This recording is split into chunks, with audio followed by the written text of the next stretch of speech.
ছেলের ৩ বছর পূর্ণ হয়েছে। তার জন্মদিনে আমি আজকে বানালাম পেঁপের মোহনভোগ।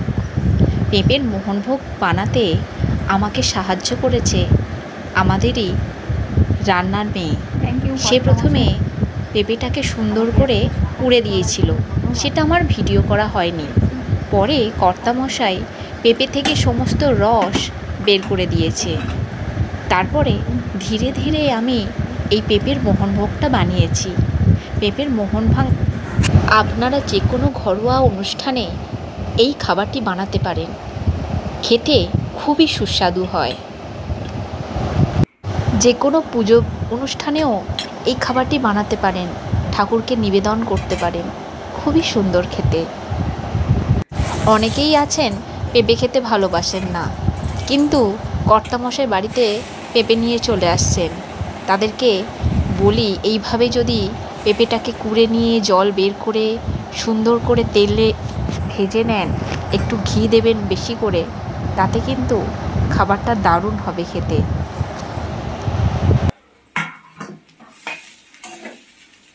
ভালো করে নাড়তে হবে, ভালো করে লাল লাল করে ভাজা ভাজা করতে হবে।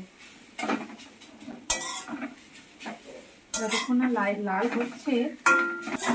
আজকে আমার ছেলের জন্মদিন, ও মিষ্টি খেতে খুব ভালোবাসে, সেই কারণে আমি আজকে ওর জন্য এই পেঁপে দিয়ে মিষ্টি বানাবো। ও সাধারণত পেঁপে খেতে ভালোবাসে না, কিন্তু ওকে বুঝতেই দেবো না এটা পেঁপে। পাশে ওর জন্য আরেকটা কেক বানাচ্ছি। আমি সাধারণত দোকানের জিনিস খাওয়াতে ভালোবাসি না। এই যে পাশে কেক হচ্ছে, এটা হচ্ছে ম্যাঙ্গো কেক। এসেছে, কেমন কেক হচ্ছে, ঘুম থেকে উঠেছে। অর্ক, অর্ক, ঐতিহ্য, আজকে তোমার জন্মদিন?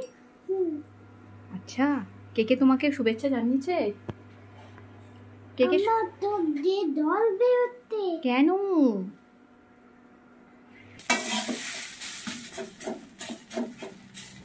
পেঁপেটা একদম লাল লাল করে ভাজা হয়ে গিয়েছে। এবার আস্তে আস্তে এতে দুধ অ্যাড করব। এলাচ দিয়েই গরম করেছিলাম, ফুটিয়েছিলাম। এবার আস্তে আস্তে এই দুধটা এতে অ্যাড করব।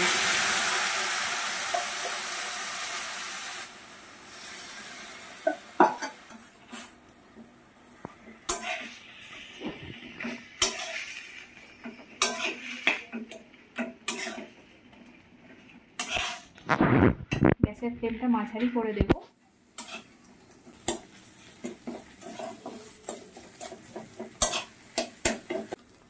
আর একটু দুধ অ্যাড করছি, দু ডাবু দুধ অ্যাড করলাম।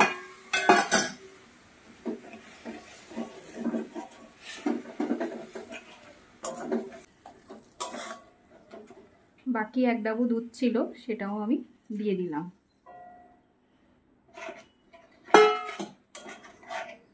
সবসময় নাড়াতে হবে, না হলে ধরে যাবে। পরিমাণ মতো চিনি দিয়ে দিলাম।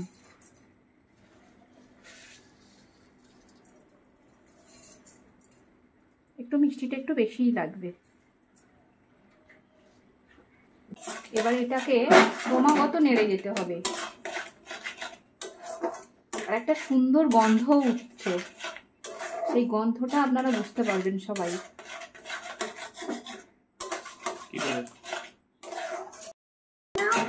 এটা আরেকটু শুকনো করে ফেলতে হবে। কিশমিশ দিয়ে দিলাম, কাজু আর কিশমিশ দিলাম, তারপরে শেষকালে একটু ঘি ছড়িয়ে দিলাম। রুটির সাথে এটা যা সুন্দর লাগবে না, যারা মিষ্টি খেতে ভালোবাসে, অসাধারণ। বলো কেমন লাগছে খেতে? টেস্টি টেস্টি টেস্টি লাগছে? বাহ, ভালো হয়েছে। আমার জন্য কি একটু রাখলে নাকি? আচ্ছা।